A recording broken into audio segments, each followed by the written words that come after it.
I thought she had died 12 years ago. But when I saw her being auctioned off like property, something inside me snapped. I stood up and shouted 5 words that changed everything. She's not yours. She's mine. And that was just the beginning. The rain had just begun to fall when Noah Berger, a 30-year-old mechanic from a quiet Bavarian town, found the envelope in his mailbox. No sender, no stamp, just his name, written in ink so faint it looked like a ghost's whisper. Inside was a folded flyer for an estate auction in a remote village 3 hours away. Scribbled in pencil on the back was a single line. Lot 27, Elise. She's still alive. Noah's fingers trembled. Elise. The name hit him like a punch to the chest. 12 years ago, Elise had been his everything. They had grown up together, shared first kisses, whispered dreams of escape from their broken homes. But then she vanished without a trace. Her mother had told him she ran off. Others whispered about drugs, or worse. Noah never stopped wondering what had really happened. He folded the letter slowly, heart pounding. He had a garage to run, a reputation to keep. But some ghosts do not stay buried. That night, he packed a small bag and left town before sunrise. The road to the village was long, lined with tall trees that bent in the wind like tired old men.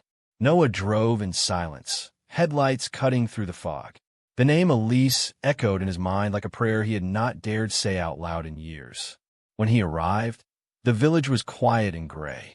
Stone buildings leaned together like secrets. No one smiled. No one waved. At the center stood the estate, an old manor, dark and stiff, like it was waiting for something to die inside. People were already gathering. Farmers, old women, a few men in long coats and hard eyes. Noah kept to himself, blending in. He told himself it could not be her. He told himself it was a mistake. But when the auctioneer stepped up and shouted, Lot 27, the doors creaked open, and a woman was led into the room. Her hair was darker now, pulled back and messy. She wore a simple gray dress, too thin for the weather. But it was her. Noah knew it before she even looked up. She turned her face slightly, and for one heartbeat, their eyes met. Time stopped. She did not blink, did not smile, just stared, like a ghost meeting another ghost. And in that moment, Noah Berger knew 2 things. She was real, and something was very, very wrong. The road narrowed as Noah drove deeper into the countryside. The sky hung low, heavy with clouds, and the forest on either side seemed to whisper as the wind passed through the trees. His old truck rumbled forward, tires crunching gravel, the only sound in the stillness. He had not been out this far in years. The village did not even appear on most maps anymore. He had to follow directions scribbled in the corner of the auction flyer, landmarks like the broken windmill and the stone cross beneath the crooked tree.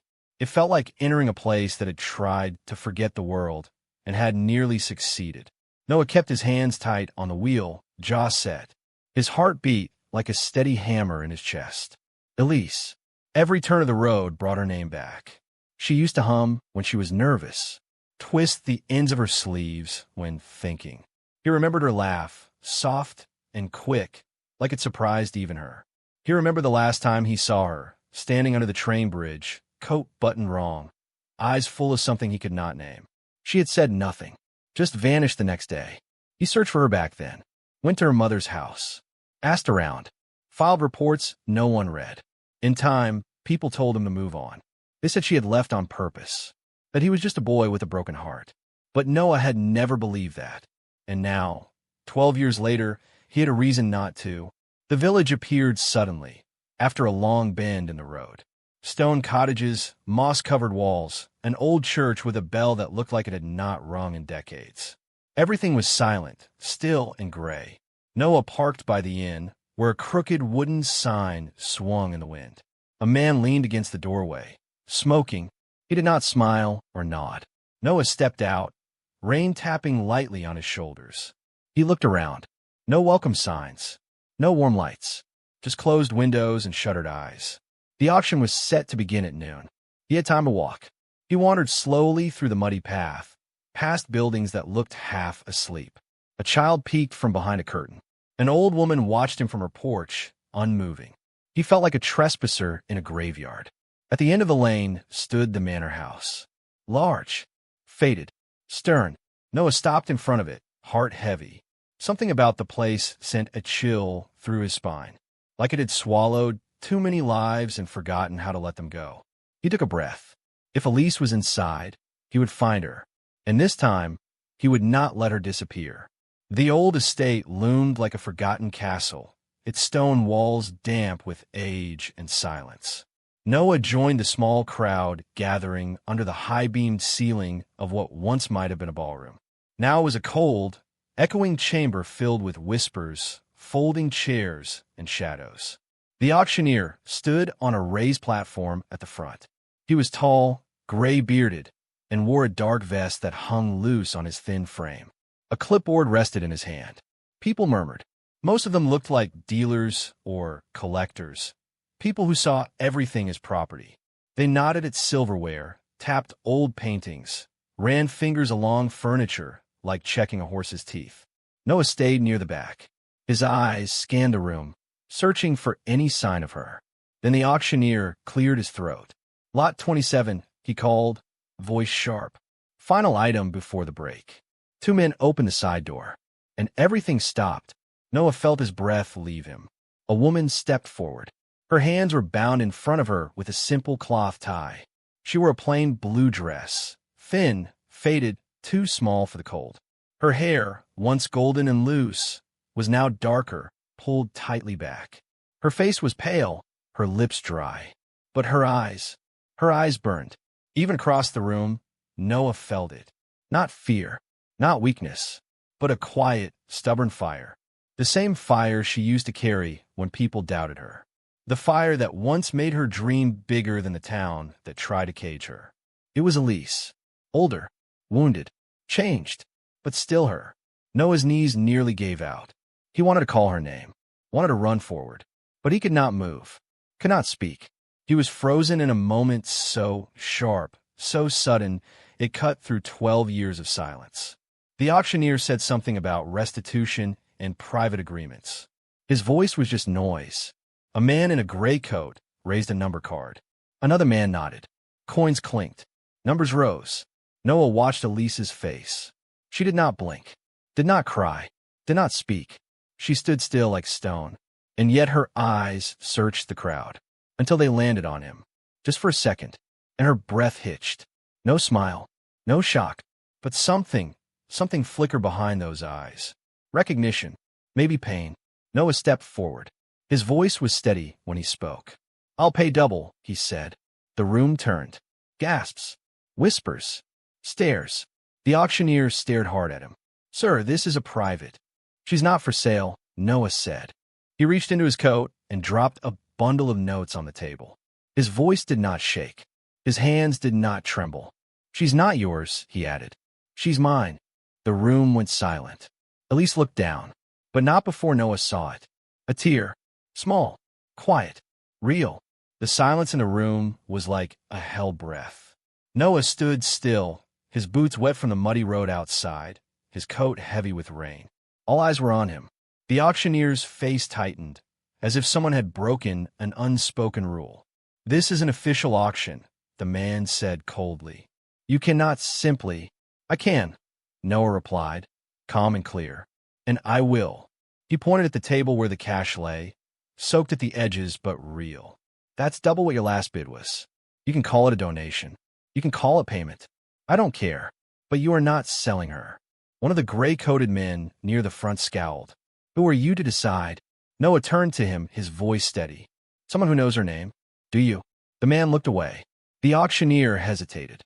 His hand hovered near the clipboard, unsure. Then Elise moved. Not much, just a single step forward. The cloth around her wrist slid slightly, showing a faint scar beneath her left wrist. Old, healed, but deep. Noah saw it, and something in his chest cracked. She raised her head and looked at him. Full, direct, unblinking. She did not cry. She did not smile. But her eyes, those eyes, were no longer empty. They were alive. The auctioneer cleared his throat. "Very well," he said stiffly. "The transaction will be recorded as resolved." He waved a hand toward the guards. They stepped back, letting Elise walk down the steps on her own. Noah stayed frozen as she approached. When she stopped a few feet away, neither of them spoke. Water dripped from his coat. Her hair clung to her face. 12 years of silence stood between them. Finally, she opened her mouth. Her voice was quiet but firm. "Why now?" Noah's throat tightened. "Because I thought I lost you, and I never forgave myself for not trying harder." Her eyes softened, but only a little. "You should have forgotten me." "I tried," he whispered. Elise looked down. Her hands hung at her sides now, free but uncertain. "I don't need rescuing," she said. "I know," Noah answered. "I just want you safe." She looked up again, more searching this time. "And if I don't want safety, then you tell me what you want, and I will listen." For a moment, the room disappeared. There were no walls, no whispers, no past. Only two people, broken in different ways, standing in the same place for the first time in too long. She took a breath and nodded. Just once. Noah turned toward the door. Elise followed without needing to be asked. The townspeople watched them leave like they had seen a ghost walk free. And maybe they had.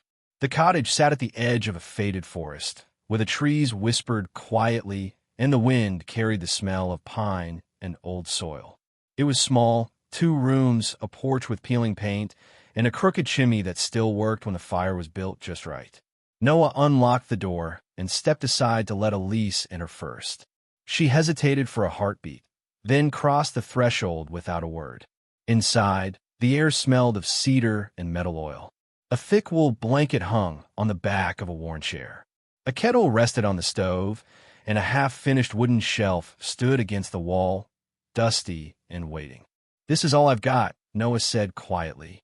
"It's not much, but it's safe." Elise didn't answer. She walked slowly around the room, touching nothing. Her eyes scanned the space like someone who had been taught not to settle. She paused at the window, where the gray light slipped through and painted quiet shadows on the floor. Noah watched her from the doorway. "You can stay as long as you need," he added. "No questions, no pressure." She turned slightly toward him and gave the smallest nod. Then she sat down on the edge of the wooden chair and looked out the window, her hands folded in her lap. The next day, she swept the floor. The day after, she cleaned the window panes with a cloth she found in the drawer. She boiled water for tea, but didn't drink it. She moved like a ghost, but not the kind that haunts. More like one that had almost disappeared but found a reason to stay just a little longer. Noah did not ask her to talk. He did not ask her what happened, where she had been, or why she had not run. He simply let her be. He fixed an old shutter on the porch, repaired a broken step, worked quietly in the shed, coming in only to eat or check the fire. At night, they sat at opposite ends of the small room. Sometimes she mended a ripped towel with tiny, neat stitches. Sometimes she just stared into the flames. He let the silence sit between them. It did not feel cold. It felt like something wounded trying to breathe again. One evening, as dusk slipped in through the trees, Noah brought in a bowl of wildflowers, small, yellow, stubborn things that had grown despite the frost. He placed them on the windowsill without saying a word. Elise looked at them for a long time. Then she looked at him, and for the first time since the day he saw her again, her lips parted, not to speak, but to take a deep breath, as if something long buried had stirred. She did not smile, but she did not look away. And for Noah, that was enough. The rain had returned by morning, soft and steady, tapping against the roof like an old memory trying to be heard. Noah made tea the way he always did, strong, plain, no sugar. He placed the second mug on the table without asking if she wanted it. Elise reached for it slowly. Their fingers brushed. Neither pulled away at first. Noah cleared his throat and sat down across from her. The steam curled up between them, warm and silent. For a while, neither spoke. Outside, the trees swayed. Inside, the air felt heavier, but not in a cruel way. It was the weight of two people carrying stories they had never been allowed to tell. Finally, Elise spoke. "This place is quiet," she said softly. "It has been for a long time," Noah replied. She looked down at her tea. "Do you live alone?" He nodded. "Since my mother passed 5 years ago." She took a small sip. "No one else. No one who stayed." She said nothing to that. Noah let the silence stretch again. But this time it was different. It felt like a thread waiting to be pulled. He looked at her hands, thin, steady, older than they should be. "I never stopped looking for you," he said suddenly. Elise's eyes lifted. "I asked your mother," he continued. "I asked the police. I drove to other towns. I called shelters. I even posted your photo in shops."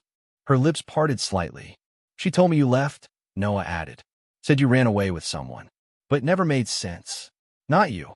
She stared at him, the mug shaking faintly in her hand. "I thought maybe I missed something," he said. "Maybe you wanted to go, and I was just too blind to see it." Elise set the mug down, carefully like she might break it. Then, in the quietest voice he had ever heard, she said, "I didn't run." Noah's heart stopped. "I was taken." She said it like it cost her everything. No tears, no drama, just truth, raw, sharp, and deep. He swallowed hard. "Who?" She shook her head. "Please," he whispered. Her eyes were dark now, heavy with years he would never understand. "It does not matter anymore. I got out. That's all I'm willing to say." He wanted to ask more, wanted to demand answers. But when he saw her hands, clenched in her lap, white at the knuckles, he stopped. Instead, he said, "I'm sorry." Elise blinked, slow and steady. Then she looked him straight in the eye. "Don't be sorry," she said. "Just don't treat me like I'm broken." Noah nodded. "I won't," he promised. And for the first time since she arrived, Elise picked up the tea again. Not because she had to, but because she wanted to. It was a Tuesday afternoon when the knock came. Noah was under the hood of a customer's car, grease on his hands, the sound of rainwater dripping from the edge of the shed roof. Elise was inside, folding laundry in the small kitchen. The knock was hard, 3 sharp raps that did not sound like a neighbor's hand. Noah wiped his hands on a rag and opened the front door. The man standing there wore a long gray coat and dark leather gloves. His face was thin, angular, like it had been carved from something bitter. His hair was slicked back, dry despite the mist, and his eyes cold, like stone. He smiled, but it held no warmth. "I'm looking for someone," the man said, stepping closer without invitation. "A girl named Elise." Noah did not move. "Who's asking?" "Name's Carl," he said smoothly. She left without saying goodbye, and there are people still waiting for her to come home. Behind him, Elise appeared in the hallway, her hands frozen around the towel she had been folding. Carl's eyes found her. "There you are," he said, as if speaking to a pet that wandered off. "Still wearing blue, I see." Elise stepped back, her breath catching. Noah stepped forward. "You need to leave," he said, voice low but steady. Carl turned toward him slowly. "And who are you? The mechanic? The savior?" He smirked. "She's not yours. She never was." "She's not yours either," Noah replied. Carl's expression shifted. "You have no idea who you're dealing with." "I don't care." Carl leaned in slightly. "She made promises. She belonged to people who protected her, fed her, gave her a life. Like a prisoner," Noah said, jaw clenched. Carl's smile faded. "She's not going back," Noah continued. "Not now. Not ever." From behind, Elise's voice rose, quiet but fierce. "I never belonged to you." Carl turned to her again. "You think you're free just because he pulled out a few bills? That's not how this works." "I know exactly how it works," she said, her voice trembling, but not with fear. "And I'm done." Carl tilted his head. "You always had fire. That's why they liked you." Noah stepped between them. "You need to leave. Now." Carl looked at him one last time, slowly, then down at the muddy porch beneath his polished shoes. "This isn't over," he said. "They don't forget, and neither do I." He turned and walked away, coat flapping behind him. Noah locked the door as soon as he was gone. Elise stood by the hallway, her shoulders tense, arms folded tightly. "Are you all right?" Noah asked softly. She didn't answer, but after a long pause, she said, "His name wasn't even Carl." The wind picked up just after sunset. It came in sharp gusts, pushing clouds across the sky like shadows fleeing something darker. Noah felt it in his bones as he bolted the windows and checked the locks on the back door. Elise was quiet all evening, sitting near the fire with her knees pulled close, watching the flames like they might speak to her. Neither of them said much, but both of them knew he would come back. Noah loaded the old hunting rifle and set it by the door, not because he wanted to use it, but because he might have to. Just after midnight, the barn doors slammed open.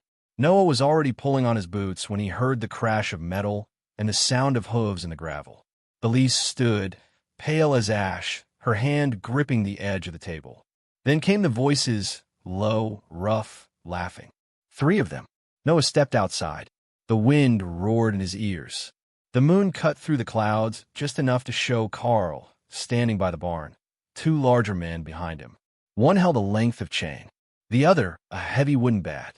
Noah didn't speak. Carl smiled. Told you it wasn't over. You're trespassing, Noah said. Carl shrugged. We're just here for what's ours. She's not yours, Noah growled. She was, Carl said, and people paid good money to make sure she stayed that way. Noah took 1 step forward, then the man with the chain lunged. The hit came fast and brutal. The chain wrapped around Noah's arm, dragging him to the ground. He kicked hard, sending one man stumbling back, but the second swung the bat low, cracking against his ribs. Elise screamed. Noah! He rolled away, gasping, blood in his mouth. One of the men raised the bat again. Then, glass shattered. A lantern flew through the air and struck the barn wall, oil spilling in a burst of flame. Heat roared up instantly, licking across the dry wooden beams. Elise stood at the porch, breathing hard, eyes wild. Get away from him, she shouted. The men turned. Flames rose behind them. Carl cursed. You idiot, he hissed. This whole place will go up. You shouldn't have come, Elise said. Carl ran. The others followed, stumbling through smoke. Noah groaned and tried to sit up. Elise rushed to him, dropping to her knees. You're hurt, she whispered. He looked at her, half smiling through pain. You threw a lantern. You're going to die. I still might. No, she said firmly. Not tonight. The barn blazed behind them. The wind howled. Ash filled the air. But in Elise's eyes, there was something fierce again. Not fear. Fire. And this time it was hers. The fire burned into morning. By dawn, the barn was nothing more than a pile of black beams and smoldering earth. The animals had been moved safely. The rest, tools, the wagon, years of quiet work was gone. Inside the cottage, the air smelled of smoke and boiled water. Noah lay on the small couch, shirt torn, ribs wrapped in clean white bandages. His face was pale, jaw tight with pain, but he was breathing. Alive. Elise sat beside him, her knees folded under her, a wet cloth in her hand. She pressed it gently against his forehead, wiping away the ash and sweat. You're lucky, she said softly. I feel terrible, he replied, voice hoarse. That means you're healing. He looked at her, and despite the bruises and the blood, he smiled. Just a little. You saved my life. She didn't answer right away. Instead, she dipped the cloth again and ran it over his temple, slow and careful. Her hands were steady. Her breath was calm. Outside, the wind had quieted. Only the soft creak of the trees remained, as if the land itself had exhaled. Noah watched her for a long moment. You did not have to stay, he whispered. Elise set the cloth down. Her eyes met his. I know. She reached for the mug of tea on the table and handed it to him. He took it with a wince and drank slowly. When he finished, she asked, Why did you come for me that day? He looked down at the chipped mug in his hands. Because I couldn't stand the idea of not knowing what happened to you. Because I still remembered the girl who believed in better things. And because, even if it wasn't my place, I had to try. Elise nodded, her voice low but clear. For the first time, she said, I'm not afraid anymore. Noah blinked. She wasn't trembling. She wasn't hiding behind silence or walls. She sat beside him, tired, scarred, and real, and spoke like someone who had finally stopped running. I don't know what tomorrow will look like, she added, but I want to see it. With me? He asked, barely above a whisper. She gave a small smile. With you. Noah leaned his head back against the cushion, the pain in his chest easing. Not because of the bandages, but because of her words. He smiled again. A real one this time. In the silence that followed, they did not speak. But their hands found each other on the couch, fingers lacing slowly, naturally. Outside, the sky began to shift from gray to gold. And inside the little house, something broken had quietly begun to heal. Weeks passed. The blackened barn had been cleared, the ash swept away by wind and rain. In its place stood nothing yet, just soil, soft and open, waiting for something new. But life had returned to the cottage in quiet, steady ways. Noah worked with one arm, still healing, fixing the porch step that always creaked too loud. He patched the roof, painted the window frames, and replaced the front door's rusty hinge. Every morning, the sound of a hammer or saw echoed softly through the woods. Elise, too, found a rhythm. She planted wildflowers near the fence, sun-colored blossoms that stretched toward the light. She scrubbed the old kitchen tiles until they shone, and painted the garden gate pale blue, like the sky on the day she first smiled again. Villagers who passed on the road began to whisper, "That's the woman who vanished years ago. She came back with fire in her eyes. They say the man who found her nearly died saving her." But Elise didn't listen, and Noah didn't care. Their world was small now, deliberately so, and inside it they could finally breathe. One evening, as the sun melted into the horizon, casting gold across the trees, Elise stepped onto the porch where Noah sat with a mug of warm cider. She stood beside him for a moment, watching the sky. Then, without a word, she lowered herself to the wooden step and placed her hand gently on top of his. Noah looked down. Her hand was firm, present, real. She did not speak for several seconds. Then she said it, quiet but certain. "This time, I choose you." Noah's throat tightened. He didn't ask what she meant. He didn't need to. She had been taken once. Lost, hurt, hidden. But now, with the bruises fading and the silence behind them, this was her choice. Her voice, her home, and him. Noah turned his hand, lacing his fingers with hers. They sat there together as the sky turned to dusk, the light spilling across their skin like a promise kept. Inside the cottage, the fire crackled. Outside, the world kept turning. But on that porch, under a sky full of second chances, two people who had once been lost sat still, rooted, healing, and no longer alone. Have you ever felt like life gave you a second chance? Quiet, unexpected, but real? If Elise's journey moved you, tell us in the comments what you would choose if fear no longer held you back. We read every story. Subscribe to the channel for more emotional tales like this. And please share this video, because sometimes one true story can help someone else find their way home.